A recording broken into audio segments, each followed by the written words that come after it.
गधे चुराने वाला शख्स कैसे बना बादशाह। अस्सलाम वालेकुम प्यारे नाजरीन।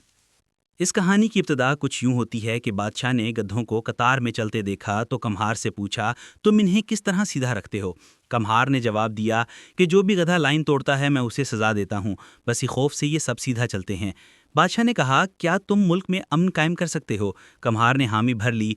बादशाह ने उसे मनसब अता कर दिया। पहले ही दिन कम्हार के सामने एक चोरी का मुकदमा लाया गया। कम्हार ने फैसला सुनाया कि चोर के हाथ काट दो। जल्लाद ने वजीर की तरफ देखा और कम्हार के कान में बोला कि जनाब आली, ये वजीर साहब का खास आदमी है। कम्हार ने दोबारा कहा कि चोर के हाथ काट दो। इसके बाद खुद वजीर ने कम्हार के कान में सरगोशी की कि जनाब थोड़ा ख्याल करें, ये अपना खास आदमी है। कम्हार बोला, चोर के हाथ काट दिए जाएं और सफारशी की जुबान काट दी जाए। और कहते हैं कम्हार के सिर्फ इससे एक फैसले के बाद पूरे मुल्क में अमन कायम हो गया।